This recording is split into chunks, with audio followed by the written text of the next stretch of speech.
Assalamualaikum warahmatullahi wabarakatuh. Di pertemuan kali ini kita akan membahas materi tentang penjajahan pemerintah Belanda. Sebelumnya, Ibu sudah menugaskan kepada kalian untuk membaca materi tentang bagaimana kongsi dagang Belanda yang kita sebut VOC menjajah bangsa Indonesia yang dulu dikenal dengan sebutan Nusantara. Namun, penamaan Nusantara seiring waktu ketika dijajah oleh Belanda berubah penyebutannya menjadi Hindia Belanda. Jadi ketika Ibu menjelaskan penyebutan Hindia Belanda itu merujuk kepada wilayah Nusantara dan juga Indonesia yang sekarang kita kenal. Nah, untuk materi ini tentang penjajahan pemerintah Belanda. Jadi ada perbedaan ketika sebelumnya pada awal-awal dari tahun 1500-an 1600-an kita dijajah oleh kongsi dagang. Sekarang kita akan mengetahui bagaimana penjajahan oleh pemerintah Belanda. Nah, penjajahan oleh pemerintah Belanda tidak langsung serta-merta dilakukan oleh pemerintahnya sendiri, tapi ada beberapa fase. Fase yang pertama adalah fase ketika kita dijajah oleh Republik Bataafspen.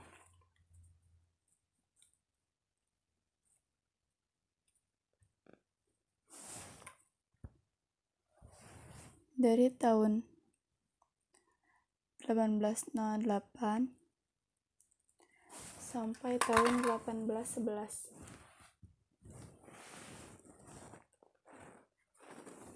Republik Bataaf itu apa? Republik Bataaf itu adalah sebutan untuk wilayah Belanda. Kenapa disebut Republik Bataaf? Karena pada waktu itu, dari tahun 1795, wilayah Belanda dikuasai oleh Prancis. Maka dari itu, wilayah Belanda diganti namanya menjadi Republik Bataaf karena Republik Bataaf atau Belanda ini diklaim sebagai vasal atau bawahan dari Prancis. Negara bawahan Prancis.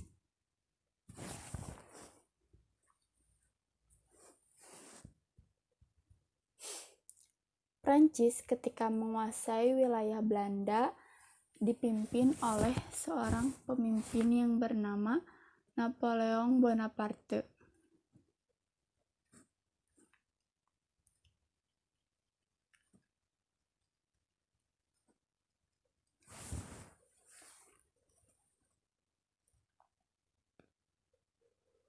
Napoleon Bonaparte selaku pemimpin dari wilayah Prancis menunjuk saudaranya yaitu Louis Napoleon untuk memerintah di Republik Bataaf. Lalu, pemimpin Belanda sebelum dikuasai oleh Prancis yang bernama Raja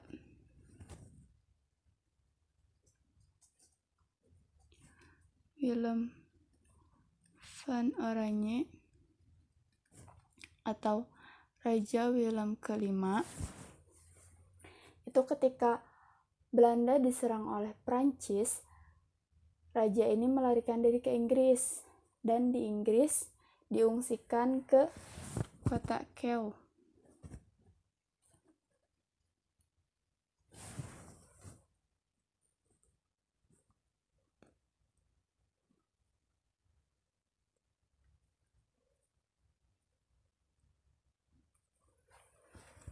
Dari kota Kew ini, Raja Willem van Oranje atau Raja Willem V yang sebelum dikuasai Prancis memerintah Belanda itu menulis surat perintah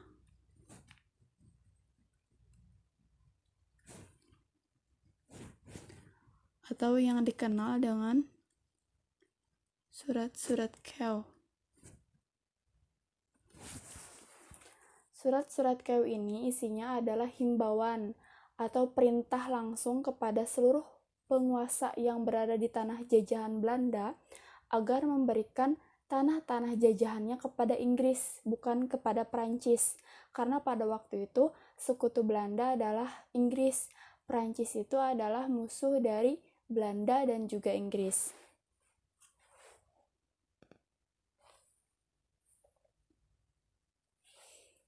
Ketika surat perintah KEU diturunkan, bukan hanya pemerintah Inggris yang langsung bergerak untuk menguasai tanah-tanah jajahan Belanda, tapi pemerintah Prancis, dalam hal ini Republik Bataaf, juga langsung bergerak cepat untuk kemudian menguasai tanah-tanah jajahan yang dulunya dikuasai oleh Belanda. Salah satunya adalah Nusantara yang kemudian disebut Hindia. Tanah Hindia.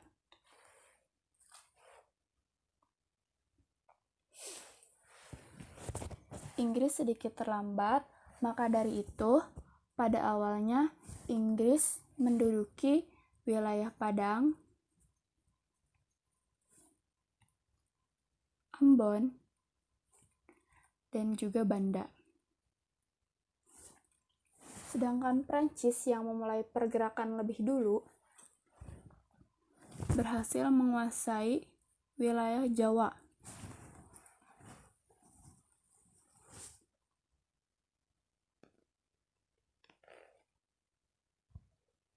Kebijakan utama Prancis adalah memerangi Inggris, termasuk di Hindia.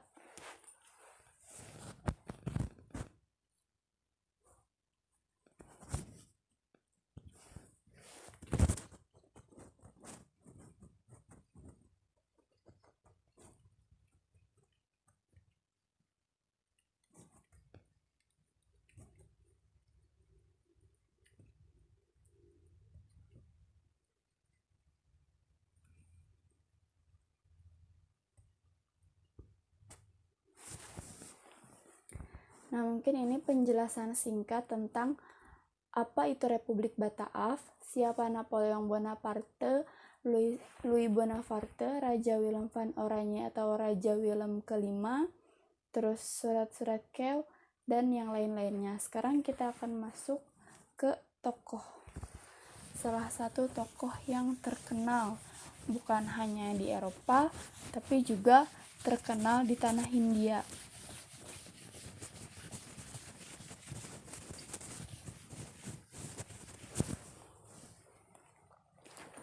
Tokoh yang dimaksud adalah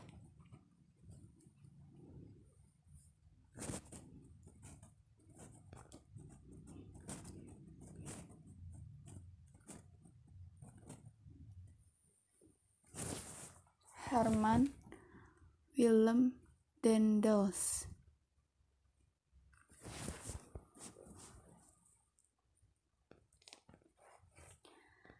Herman Willem Daendels ini siapa? Herman Willem Daendels adalah salah satu tokoh yang ditunjuk oleh pemerintahan Republik Bataaf untuk memerintah di tanah Hindia pada waktu itu. Jabatan tertinggi yang memerintah di tanah Hindia disebut Gubernur Jenderal.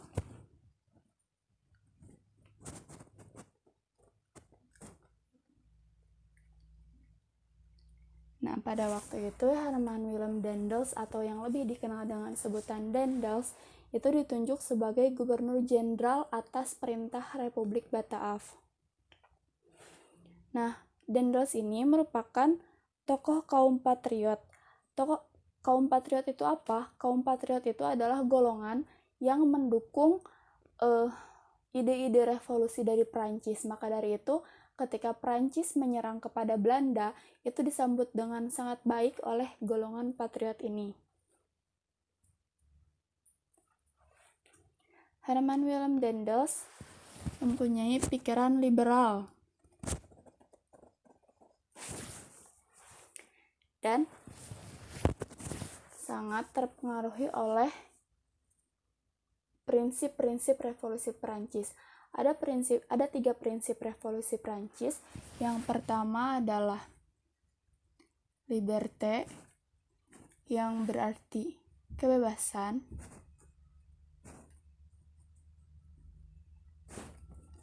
atau kemerdekaan.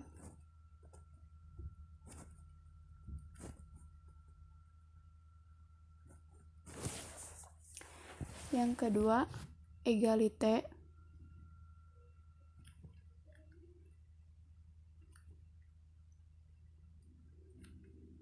persamaan. Dan yang terakhir, fraternite,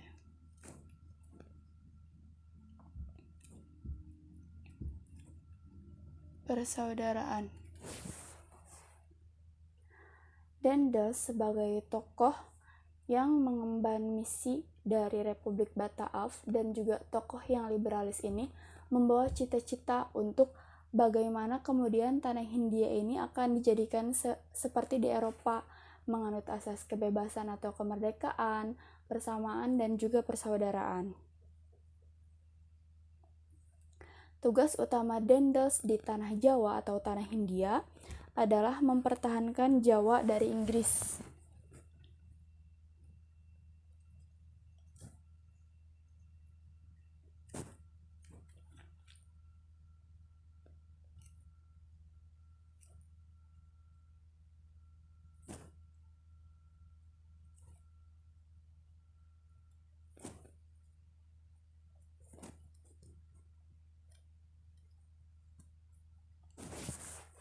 Karena perlu diketahui, meskipun Inggris sudah berhasil menguasai wilayah Padang di Sumatera, Ambon, dan juga Banda, tapi Inggris tidak berhenti. Inggris ingin menguasai seluruh tanah Hindia, termasuk di dalamnya adalah Pulau Jawa yang dikuasai oleh Prancis pada waktu itu.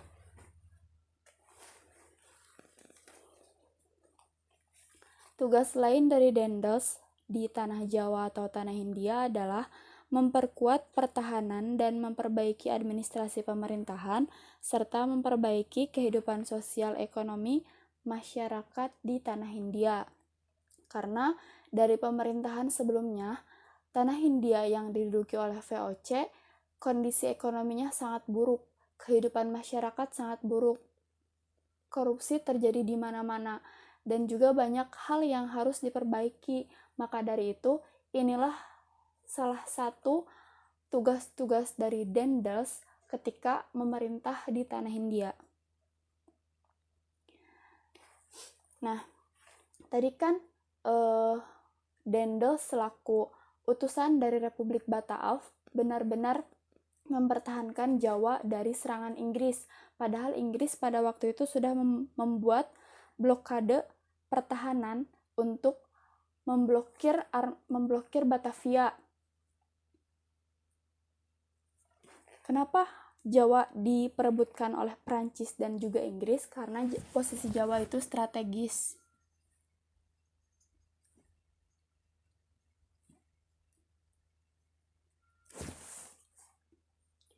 Jadi, dari urutan kalau misalkan kita melihat peta yang sekarang dari Sabang sampai Merauke, Jawa itu ada di tengah-tengah. Dan Jawa dari pemerintahan sebelumnya yang VOC, itu juga sama, dijadikan pusat pemerintahan karena posisinya yang strategis berada di tengah-tengah dari semua pulau yang ada di tanah Hindia. Nah, untuk mempertahankan Pulau Jawa dari serangan Inggris, Daendels memiliki beberapa macam kebijakan. Kebijakan-kebijakan Daendels ini dibagi di dalam beberapa bidang. Bidang yang pertama adalah bidang pertahanan dan keamanan, atau disingkat Hankam. Kebijakan Daendels dalam bidang pertahanan dan keamanan apa saja? Yang pertama adalah membangun benteng pertahanan baru. Sebenarnya, banyak sekali benteng-benteng pertahanan yang sebelumnya sudah didirikan oleh VOC, namun Daendels merasa harus mendirikan benteng-benteng pertahanan baru untuk melindungi Pulau Jawa dari serangan Inggris. Yang kedua adalah membangun pangkalan laut di ujung kulon. Nah, pangkalan laut ini juga berfungsi untuk mempertahankan Pulau Jawa dari serangan Inggris. Tapi pangkalan laut di ujung kulon ini tidak bisa diselesaikan. Kenapa? Karena wilayah ini adalah wilayah rawa-rawa sehingga merupakan sarang dari malaria. Banyak dari pekerja-pekerja yang membangun pangkalan laut ini meninggal sebelum bangunannya selesai. Yang ketiga, meningkatkan jumlah tentara. Nah, perlu diketahui ketika Daendels datang ke tanah Hindia, dia tidak membawa tentara dari negara asalnya, dari Republik Bataaf. Maka dari itu, untuk memperkuat pertahanan di tanah Jawa, Daendels merekrut tentara-tentara baru yang berasal dari orang-orang pribumi. Yang keempat adalah membangun jalan raya pos atau dikenal juga dengan Jalan Daendels. Itu membentang dari Anyer di Banten sampai Panarukan di Jawa Timur, melewati beberapa kabupaten, salah satunya adalah Cianjur. Nah, Cianjur ini dilewati oleh jalan pos atau jalan Daendels. Mungkin kalian bisa mencari tahu wilayah mana saja sih di Cianjur yang dilewati oleh jalan raya pos atau jalan Daendels ini. Yang tadi masih sama tujuannya. Dibangunnya jalan raya pos ini atau jalan Daendels adalah untuk mempertahankan Jawa dari serangan Inggris. Mungkin yang sekarang kita kenal jalur Pantura itu adalah jalan raya pos sekarang sebagiannya. Seperti itu.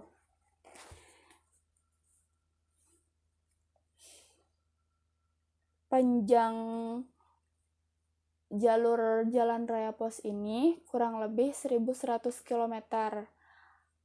Dalam pengerjaannya banyak sekali jatuh korban, karena Daendels menerapkan sistem kerja rodi, artinya kerja paksa. Masyarakat pribumi atau orang-orang kita dipaksa untuk membantu Daendels dalam mengerjakan pembangunan jalan ini, supaya pengerjaan jalan ini cepat selesai. Namun, banyak dari pekerja-pekerja kita yang tidak diberi upah yang layak dan juga tidak diberi penghargaan karena telah membantu Daendels dalam mengerjakan proyek ini.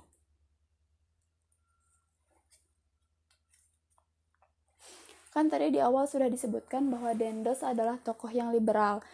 Dia ketika datang ke tanah Hindia memiliki cita-cita untuk bagaimana kemudian tanah Hindia ini akan dimerdekakan, akan diberikan persamaan dan juga rasa persaudaraan. Tapi ketika Daendels sudah diberi tampuk kekuasaan memimpin sebagai pemimpin tertinggi di tanah Hindia, dia berubah dari asalnya yang demokratis, mempunyai jiwa-jiwa atau nilai orang-orang liberalis, berubah menjadi diktator yang dia memaksakan kehendaknya tanpa melihat bagaimana keadaan masyarakat pada waktu itu.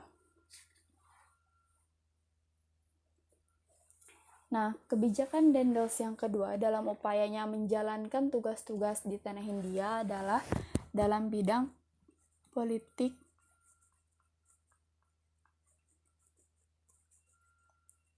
dan pemerintahan.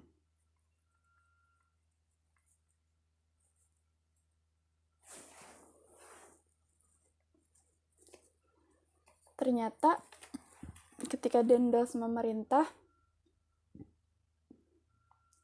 banyak sekali perubahan-perubahan dalam bidang politik dan juga pemerintahan. Kebijakan Daendels yang pertama dalam bidang politik dan pemerintahan adalah Daendels ikut campur tangan dalam perubahan tata cara adat istiadat di kerajaan-kerajaan Jawa. Nah, perlu kita ketahui bersama juga ketika Belanda menjajah tanah Hindia atau yang kita sekarang kenal dengan sebutan Indonesia, itu masih berdiri kerajaan-kerajaan, bukan cuma di Jawa saja, tapi di beberapa daerah lain juga masih berdiri kerajaan-kerajaan lokal yang kemudian ada yang berada di bawah pemerintahan kolonial, ada yang berdiri sendiri tapi lebih kecil dari kerajaan-kerajaan sebelumnya, baik itu pengaruhnya maupun wilayah kekuasaannya. Nah, ketika Daendels memerintah, Daendels ini banyak ikut campur dalam politik dan pemerintahan kerajaan-kerajaan, khususnya kerajaan-kerajaan yang terdapat di Jawa. Ikut campurnya itu seperti apa? Yang pertama adalah hormat kepada raja. Pemimpin-pemimpin kolonial yang berkuasa di tanah Hindia sebelumnya, ketika akan menemui raja-raja Jawa, harus melakukan penghormatan dulu kepada raja-raja Jawa tersebut. Sebagai bentuk penghormatan, artinya masih ada rasa menghormati meskipun kemudian kadang ada yang menyetarakan kedudukannya atau misalkan merasa lebih tinggi kedudukannya dari raja Jawa tersebut, tapi untuk menjaga hubungan baik, penghormatan terhadap raja ini tetap dilakukan sampai kemudian Dendels merubahnya. Dendels tidak ingin ada penghormatan kepada raja-raja Jawa seperti itu. Jadi ketika Dendels datang, tradisi penghormatan itu dihilangkan. Yang kedua adalah tradisi di mana orang yang boleh memakai payung emas itu hanya raja. Tapi ketika Dendels datang, Dendels mengubah adat tersebut. Jadi yang boleh memakai payung tersebut bukan hanya raja, tapi Dendels juga diperbolehkan untuk memakai payung emas yang melambangkan kekuasaan tersebut. Yang ketiga, membuka topi. Jadi, dulu kan orang-orang Belanda biasanya menggunakan topi. Nah, ketika misalkan akan bertemu dengan raja, salah satu cara menghormati atau upaya penghormatan kepada raja itu adalah dengan membuka topi. Nah, pada waktu Dendels itu dihilangkan juga. Yang terakhir adalah duduk di bawah raja. Jadi, dulu itu singgasana raja itu paling tinggi. Nah, ketika misalkan ada tamu-tamu, meskipun itu tamu agung, baik itu dari dalam maupun luar negeri, itu kursinya bukan diusahakan, emang sebuah keharusan, itu tidak boleh setara dengan raja, harus lebih rendah dengan raja. Nah, singgasana raja ini paling tinggi atau singgasana raja itu disebut dengan sebutan dampar.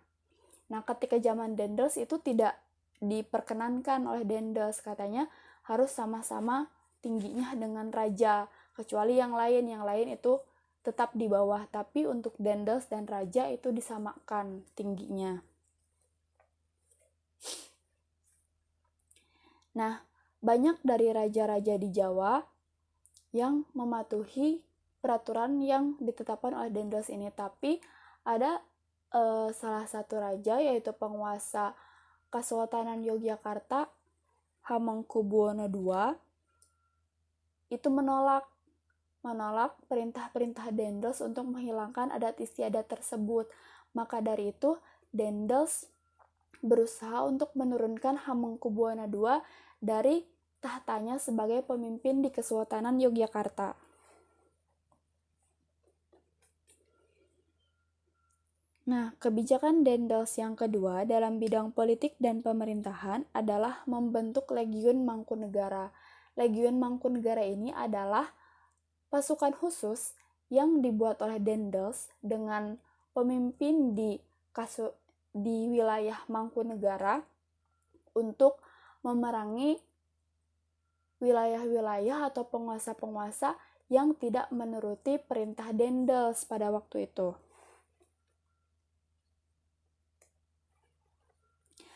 Selanjutnya, kebijakan yang ketiga dalam bidang politik dan pemerintahan adalah melakukan intervensi atau tekanan terhadap Surakarta dan Yogyakarta. Tapi intervensi ini tidak diterima begitu saja. Ada perlawanan pada waktu itu, perlawanan dari Raden Rangga.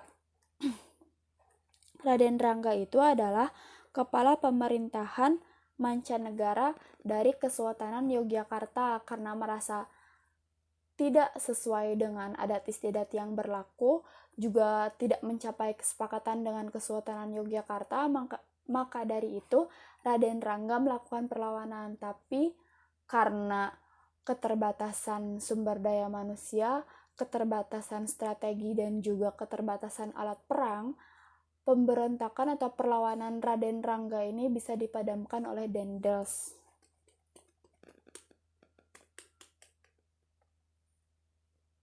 Nah, selanjutnya, kebijakan yang keempat dalam bidang politik dan pemerintahan adalah membatasi kekuasaan raja. Raja yang asalnya penguasa di wilayahnya, dalam hal ini penguasa dalam menerapkan sistem feodalistik, itu dibatasi kekuasaannya. Hanya boleh misalkan melakukan penguasaan dalam bidang tertentu, tidak dalam semua bidang seperti sebelum Daendels menetapkan aturan baru ini. Yang kelima, memerintah secara sentralistik. Artinya pemerintahan dipusatkan di pusat pemerintahan yang dipimpin oleh Daendels. Kebijakan yang keenam adalah membagi Pulau Jawa menjadi 23 wilayah besar atau disebut Hofafdeling yang kemudian dikenal dengan sebutan Karesidenan. Kebijakan yang ketujuh adalah merombak Provinsi Jawa Timur Laut menjadi 5 prefektur dan 38 kabupaten.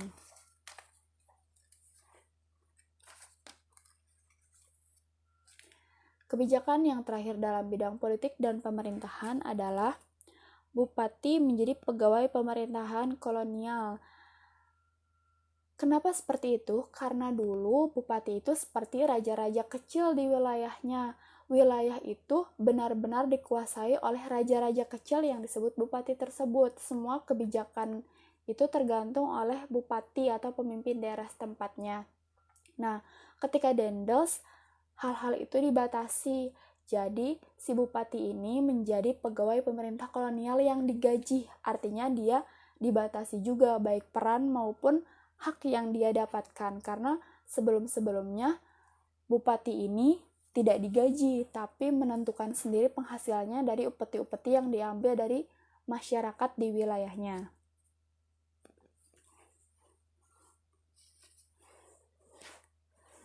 Kebijakan yang ketiga adalah dalam bidang peradilan.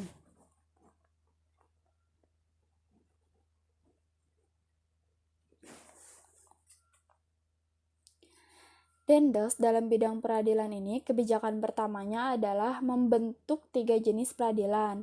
Ada pengadilan-pengadilan untuk orang Eropa, itu yang pertama. Yang kedua adalah pengadilan-pengadilan untuk orang-orang timur asing, dalam hal ini seperti orang-orang Tionghoa atau Tiongkok, dan juga orang-orang Timur Tengah, seperti negara-negara Arab yang sering melakukan perdagangan ke wilayah atau ke tanah India. Dan pengadilan yang terakhir adalah pengadilan untuk pribumi. Jadi, ada beberapa hukum yang berbeda diterapkan ke dalam 3 jenis peradilan ini. Kebijakan yang kedua adalah pemberantasan korupsi tanpa pandang bulu, karena sebelum-sebelumnya pemberantasan korupsi ini hanya ditegakkan untuk orang-orang kecil menurut Daendels, tapi untuk pejabat-pejabatnya banyak yang melakukan korupsi. Maka dari itu, kata Daendels, korupsi ini harus diberantas tanpa pandang bulu, meskipun dia pejabat, orang kecil, dia orang Eropa, orang timur asing maupun pribumi. Kalau misalkan dia korupsi, itu harus diberantas, seperti itu. Yang selanjutnya adalah kebijakan Daendels dalam bidang sosial ekonomi.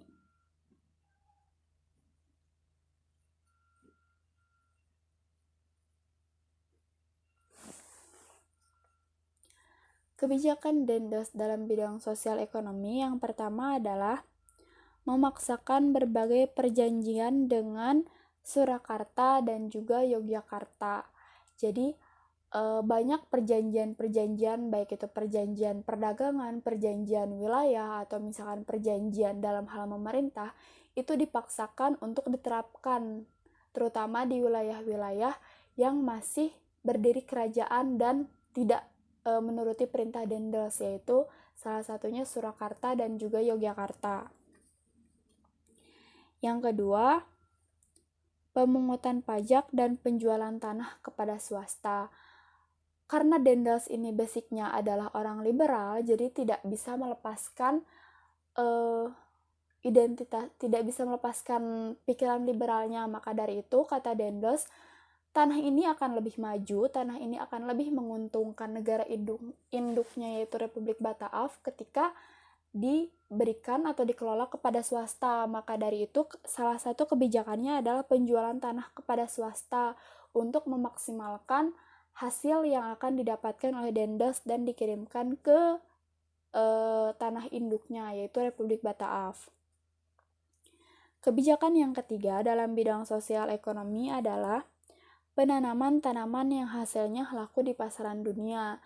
Jadi masyarakat diminta untuk menanam tanaman. Misalkan pada waktu itu yang mahal atau laku di pasaran Eropa adalah teh, kopi, kina,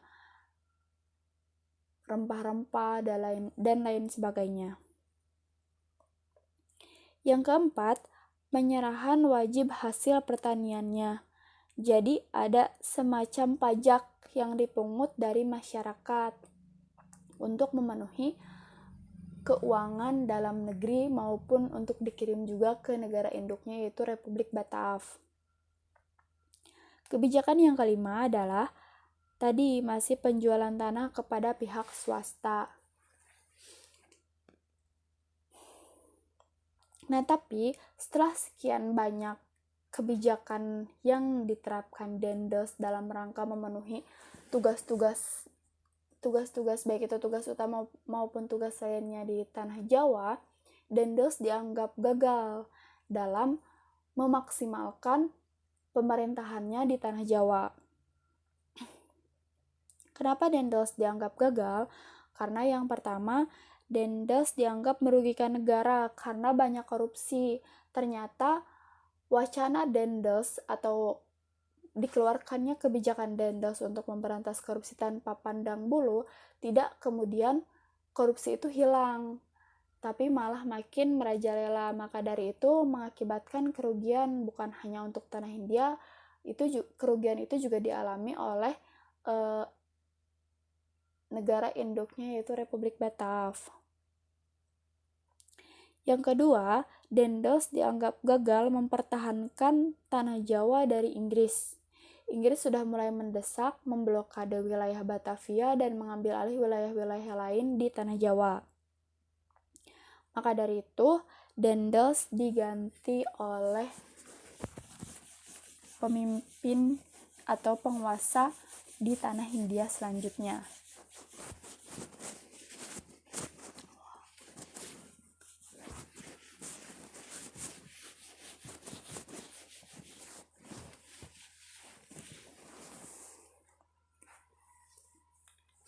Setelah Daendels dianggap gagal memerintah di tanah Hindia pada